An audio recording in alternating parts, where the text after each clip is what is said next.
depuis 36 ans. C'est la première fois qu'on a gagné dans les élections nationales. On a gagné une an et demi dans les cantons. Maintenant, on a un succès aussi dans les élections nationales. Ça fait un grand plaisir et un grand merci à tous ces gens qui ont travaillé pour le PLR dans la campagne. Comment est-ce que vous expliquez ce glissement à droite? Parce qu'on voit que l'UDC fait également un bon score, vous faites un excellent score.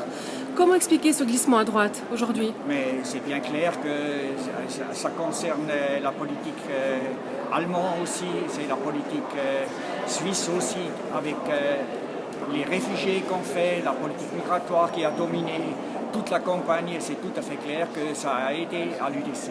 Et à titre personnel, vous êtes troisième seulement dans votre canton dans la course au Conseil des États. De bon augure, de mauvais augure, vous allez vous accrocher pour la suite? C'est pas un problème parce qu'il ne manque que 6 000 voix, alors c'est très peu. Pour le deuxième tour, je suis optimiste que je puisse gagner le deuxième tour des élections pour le Conseil des États. D'accord, merci. Merci. Elle est en tout cas autant confortable qu'il y a 4 ans. Il y a 4 ans, les partis avaient renoncé à un deuxième tour. Donc je suis confiant, oui, effectivement, ce soir. À titre personnel, en tout cas, vous n'avez pas grand-chose à craindre. Non, je suis très content. Je suis très content aussi du score de mon colistier, à qui on prévoyait certainement beaucoup de difficultés, mais en fait, on est resté très groupé. Et il a fait un très beau score aussi. Et je pense qu'il fera partie certainement de l'équipe. Un mot sur le PDC en général. Finalement, on annonçait de grandes pertes, que ça allait vraiment mal tourner pour le PDC. Finalement, vous en sortez pas si mal que ça à l'échelle suisse.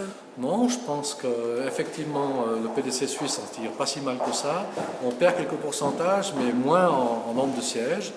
Donc on limite quand même la perte.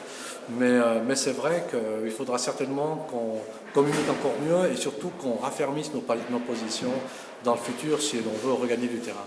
Bon, en Valais, vous faites un excellent score, c'est pas une surprise. Entre M. Dervelay qui est valaisan, vous-même qui êtes bien connu, valaisan aussi, c'est pas une surprise ça. C'est pas forcément une surprise, c'est vrai, mais ça démontre aussi que lorsque l'on a du caractère et qu'on affirme bien ses positions, sur le long terme, on peut avoir du succès. Peut-être un mot sur la composition future du gouvernement. On voit un excellent score de l'UDC, un carton du PLR également, un glissement vers la droite marqué. Ça vous fait peur?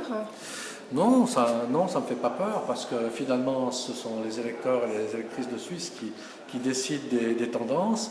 Personnellement, je suis un homme de centre-droite, plutôt à la droite du centre-droite, donc ça ne m'effraie pas du tout.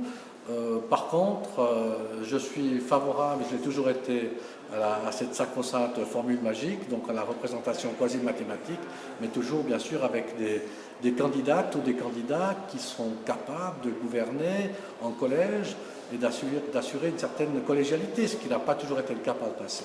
Donc les jeux ne sont pas faits encore, tout est ouvert encore ce soir.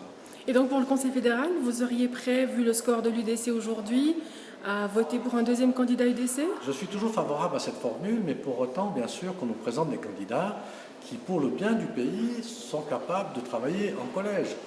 Et ça, c'est encore la grande inconnue, parce que des candidatures de provocation, je crois qu'on les a évitées. Enfin, vous connaissez le sort qu'on leur a donné par le passé, et je pense que ce n'est pas vraiment la bonne solution. Ce n'est pas très confédéral non plus, ce n'est pas conforme à notre culture non plus. Et je pense que là, il faudra que les partis portent toute leur attention sur le choix des candidats. Donc vous n'avez rien contre l'éviction de Mme Widmer-Schlumpf au profit d'un UDC, par exemple? Je ne parle pas d'éviction de Mme Widmer-Schlumpf, j'attends tout simplement de voir d'abord la composition du futur Conseil national et Conseil des États, voir la relation des forces en présence et surtout des personnalités qu'on va nous présenter comme candidats au Conseil fédéral. Widmer-Schlumpf a aussi des qualités, elle a traité des dossiers qui n'étaient pas faciles à traiter, elle a aussi ses mérites et je pense que là il faut être extrêmement prudent lorsque aujourd'hui déjà on se prononce sur tel ou tel